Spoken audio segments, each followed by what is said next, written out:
Shalom, salam kasih untuk Bapak, Ibu, dan saudara-saudari. Salam jumpa kembali.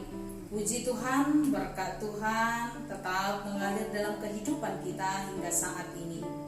Bapak, Ibu, dan saudara-saudari, sebelum mendengar renungan, mari kita mengangkat lagu pujian dari Kidung Jemaat nomor 332. Kekuatan serta penghiburan diberikan Tuhan padamu. Tiap hari aku dibimbingnya, tiap jam dihibur hatiku,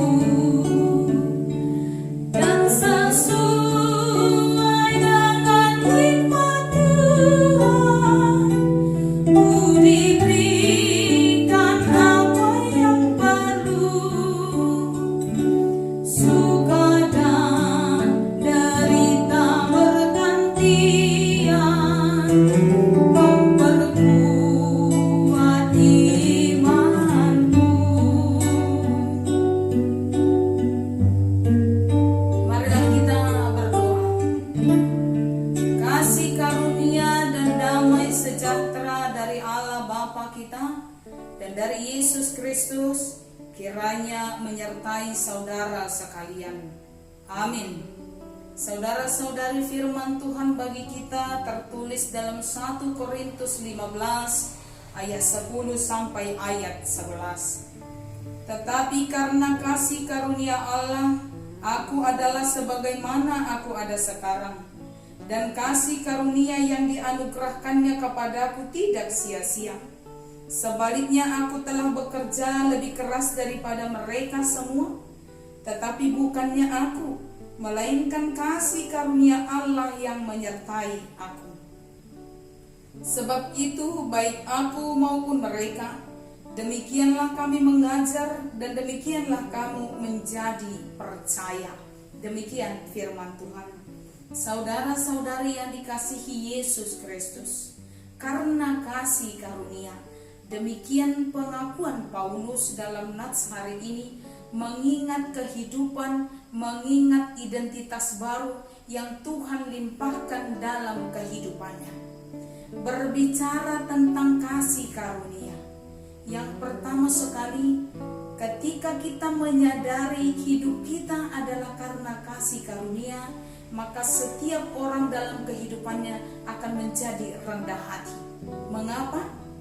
Karena ketika kita menyadari hidup kita adalah karena kasih karunia, maka kita akan tahu bahwa sesungguhnya kita adalah makhluk yang lemah, makhluk yang tidak layak, dan makhluk yang tidak ada apa-apanya.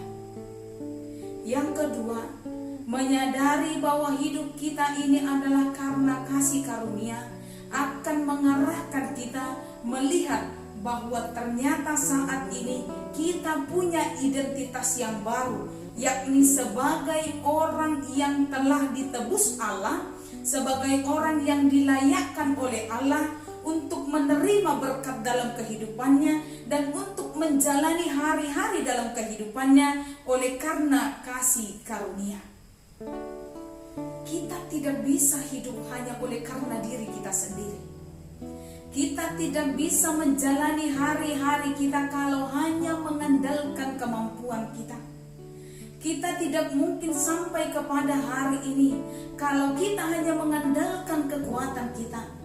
Tapi kasih karunia Allah melimpah dalam hidup kita dan melayakkan kita menerima semuanya itu di dalam kehidupan kita. Itu sebabnya mengingat kasih karunia Allah sama dengan mengingat identitas baru dalam hidup kita sebagai orang yang terberkati untuk menjadi berkat. Yang ketiga, sebagai orang yang menerima kasih karunia, setiap orang diajak untuk menjadi teman sekerja Allah. Bagaimana seorang Paulus menerima, menjalani hidupnya dalam kasih karunia itu, dia menerima kasih karunia itu dengan tidak sia-sia. Sebaliknya, dia memakai kasih karunia itu untuk melakukan pekerjaan dengan kerja keras dan untuk melakukan pengajaran menjadi teman sekerja Allah. Dan untuk itu kita dipanggil. Setiap orang yang terberkati dan yang menerima kasih karunia Allah, jadilah menjadi orang yang aktif dalam perbuatan-perbuatan Allah.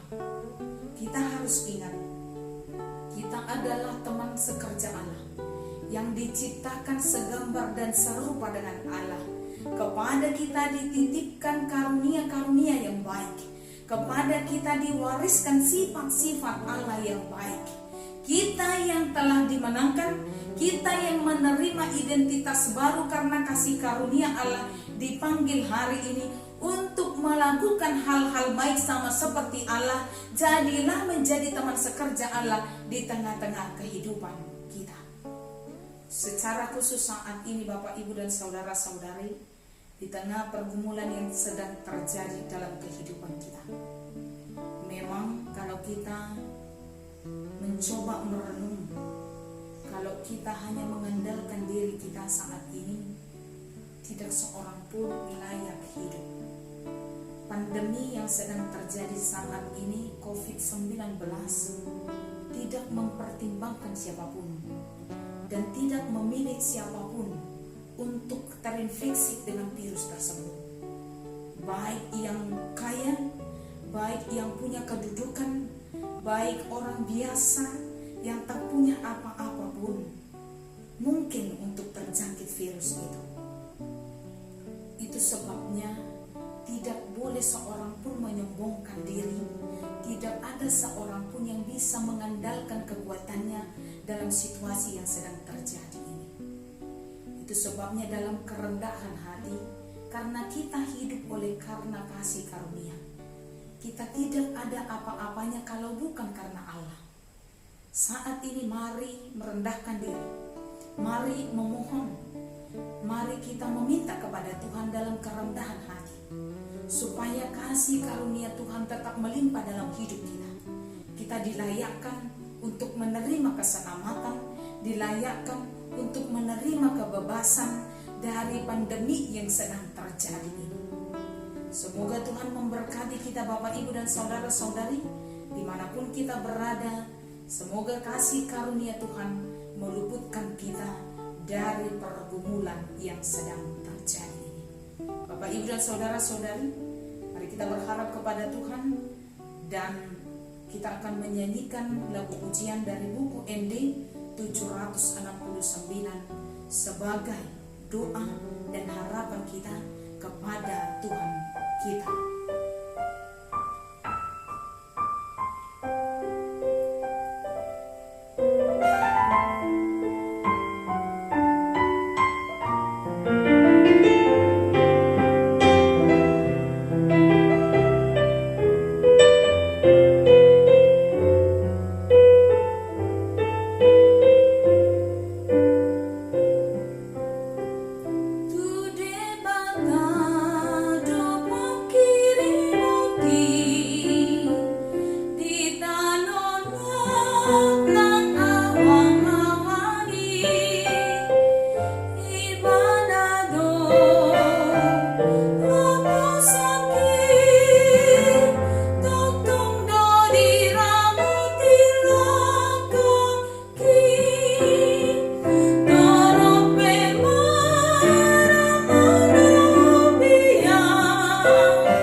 Marilah kita bersatu di dalam doa.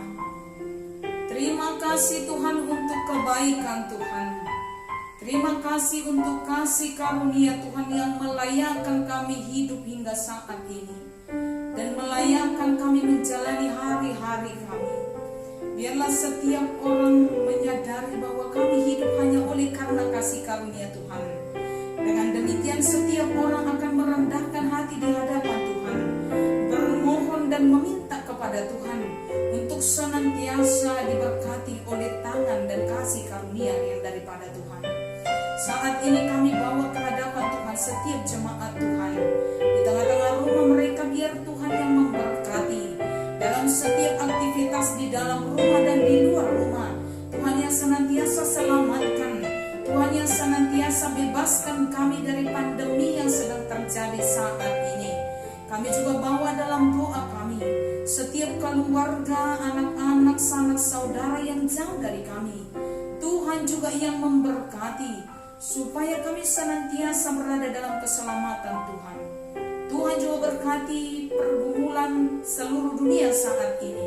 Tuhan campur tangan supaya semuanya boleh berlalu Tuhan, dan mendatangkan kebaikan dalam hidup kami. Hanya di dalam nama Yesus Kristus kami berdoa dan bersyukur kepada Tuhan. Amin.